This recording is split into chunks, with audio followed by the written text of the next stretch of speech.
Audiencia General. Miércoles de 12 de junio 1996. La definición dogmática del privilegio de la Inmaculada Concepción. 1. La convicción de que María fue preservada de toda mancha de pecado ya desde su concepción, hasta el punto de que ha sido llamada toda santa, se fue imponiendo progresivamente en la liturgia y en la teología. Ese desarrollo suscitó, al inicio del siglo XIX, un movimiento de peticiones en favor de una definición dogmática del privilegio de la Inmaculada Concepción. El Papa Pío IX, hacia la mitad de ese siglo, con el deseo de acoger esa demanda, después de haber consultado a los teólogos, pidió a los obispos su opinión acerca de la oportunidad y la posibilidad de esa definición, convocando casi un concilio por escrito. El resultado fue significativo. La inmensa mayoría de los 604 obispos respondió de forma positiva a la pregunta. Después de una consulta tan amplia, que pone de relieve la preocupación que tenía mi venerado predecesor por expresar, en la definición del dogma, la fe de la Iglesia, se comenzó con el mismo esmero la redacción del documento. La Comisión Especial de Teólogos, creada por Pío IX para la certificación de la doctrina revelada, atribuyó un papel esencial a la praxis eclesial.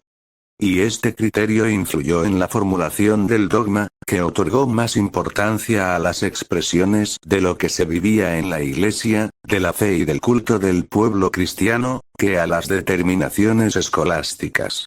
Finalmente, en el año 1854, Pío IX, con la bula Ineffabilis, proclamó solemnemente el dogma de la Inmaculada Concepción.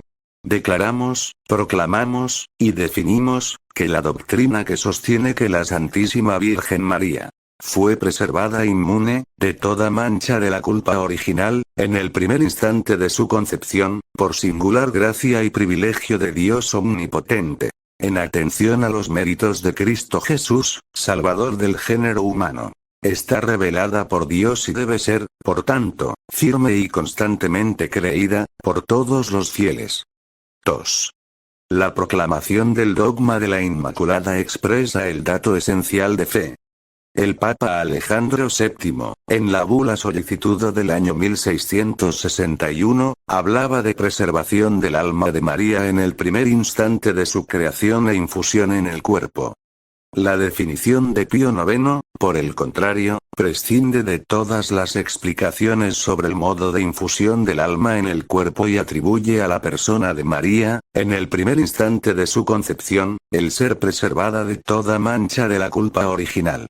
La inmunidad de toda mancha de la culpa original implica como consecuencia positiva la completa inmunidad de todo pecado, y la proclamación de la santidad perfecta de María, doctrina a la que la definición dogmática da una contribución fundamental.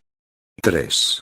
Esa preservación del pecado original, concedida por singular gracia y privilegio de Dios Omnipotente, constituye un favor divino completamente gratuito, que María obtuvo ya desde el primer instante de su existencia.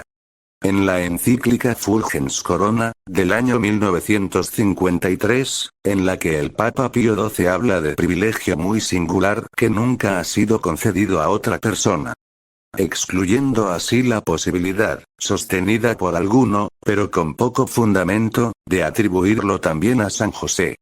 La Virgen Madre recibió la singular gracia de la Inmaculada Concepción en atención a los méritos de Cristo Jesús, Salvador del género humano, es decir, a su acción redentora universal.